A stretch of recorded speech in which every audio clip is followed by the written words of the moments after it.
Well, I saw a video today from Deep South Homestead.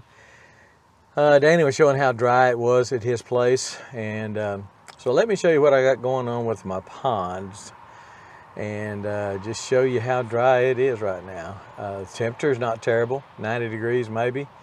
Some of y'all think that's hot. It's not, but it's supposed to get down in the 80s, maybe even middle 70s in a week or two. So, you know, the hot weather is probably over. Today may be one of the last hot days we have, but we just haven't had any rain, and we just really need some. The grass is real short. It's not all that green, and I'm sure it's just tough as the dickens. But I got to feed the fish, so let me just run you down there and show you that, and show you the pond and what I am doing to keep water in it.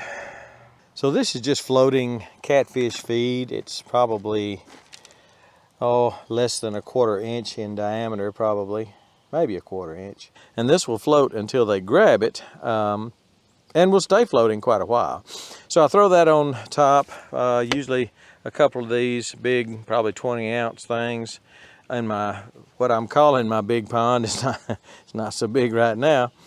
But I'll throw that out, and then I'll throw their favorite out. It's pretty cool to watch.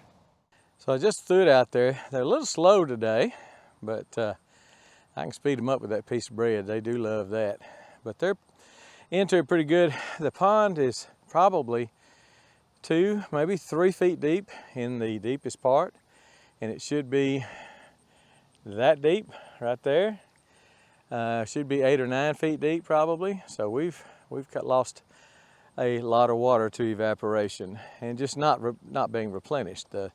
This pond is strictly runoff, and mainly since my neighbor built a pond years ago, it has to run off. His pond has to fill up, and it has to run around his dam before I ever get any of the runoff. So it's not what we would hope for.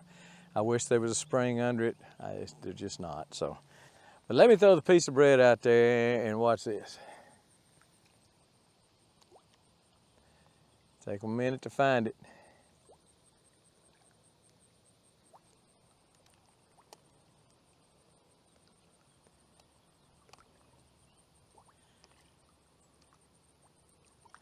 I hadn't thrown any bread in there in 2 or 3 weeks. So it took them just a minute to find out what it was, figure out what it was.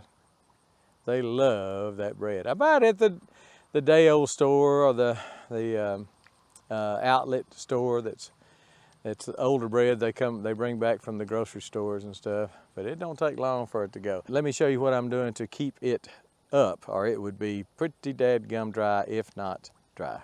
And there's some good fish in here too. I've caught a 3-pound bass, 2-pound bass. I caught 20 bass out of this pond and took it to my little pond because my little pond just stays up better. It's got some shade. It's closer to my well. I keep it up, and it's just got apparently a better bottom in it. It just doesn't seep out as much. But so let me take you over and show you how I'm keeping this one up at all. I mean, it could very well be dry. My wife and I were shocked driving around the other day looking at all the ponds close to us, and I don't think I've ever seen them, even in 2011 when we had the horrible drought. I don't think I saw them that low. They're just down. Every pond is way down. One or two we passed was just empty. And mine would be too if I wasn't doing what I'm doing. Let me show you that. So this is the south end of my pond. I was just filming standing right there, and I've come over here on the south, and here is how I am keeping it in water. That is an 1.25 inch line.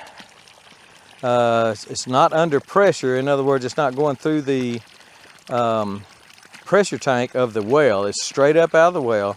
1.25 inch straight up out of the well. And it's been running about 48 hours. I'm gonna go ahead and let it run. The well has never ran dry, so I'm gonna go ahead and let it run, I don't know, 3 or 4 more days, maybe a week total, and just see what I can do. Here's where it's coming into the pond, flowing down, just downhill from right there, and flowing into the pond here, bringing them not just water but oxygen that they really need. And that's one thing about the floating catfish feed also.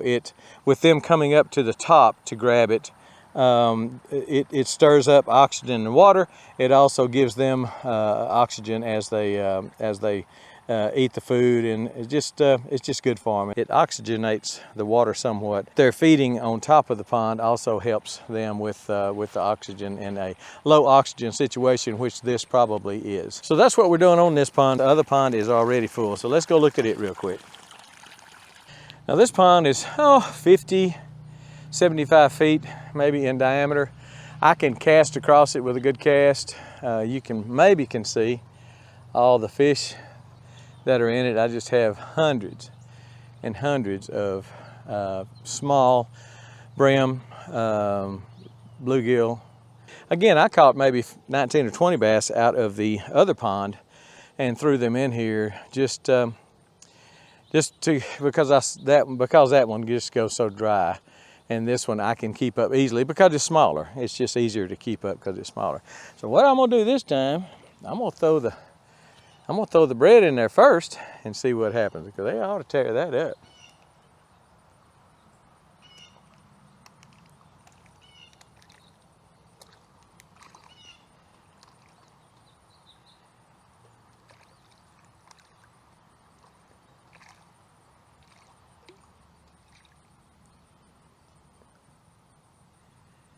I mean, every time you throw a piece of bread in there, probably 50 fish attack each piece. I mean, there's tons of them in there. So I'm gonna throw some of this in there. They're not crazy about it. Some of it is they're a little small to swallow that big of a chunk, and they just love the bread. But I'm gonna throw this in there, and again, there's a couple of bass in there I see.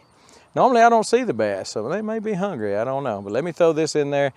They're gonna sniff of it, and some of them will eat it, but most of them just won't. They just don't like this floating food.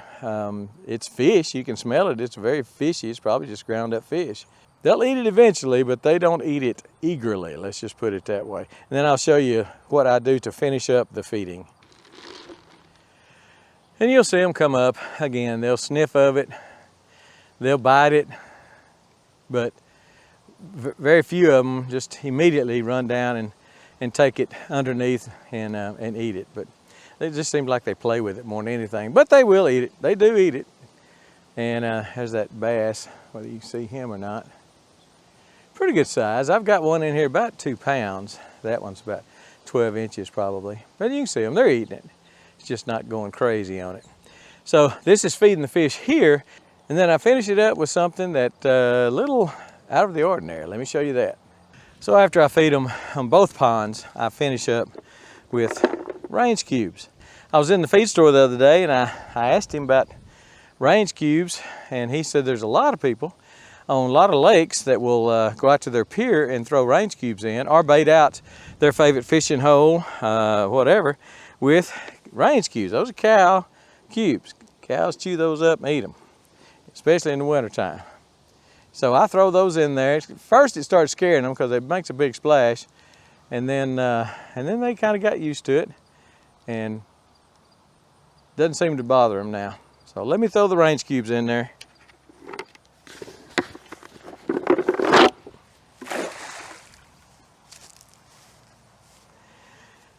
And we're done. That will feed them for 2 or 3 days. I do this about 3 days a week. Used to have a lot of catfish in here. Used to have a lot of catfish in the other pond. The fish that are in that pond right now came from upstream, because several years ago it went dry, probably 2011. It went completely dry. I didn't keep it up with the well like I'm doing now. And the only reason I'm doing it now because I know there's some dang good fish in there. I've caught about a 6-pound catfish out of there. I know there's 3 of them in there, about 5 or 6 pounds. And then there's a bunch of nice bass in there too. So we're trying to keep them alive and trying to keep the cranes off of them.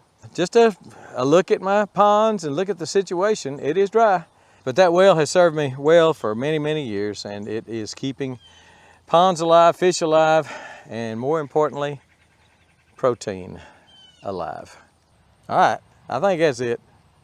We're gone.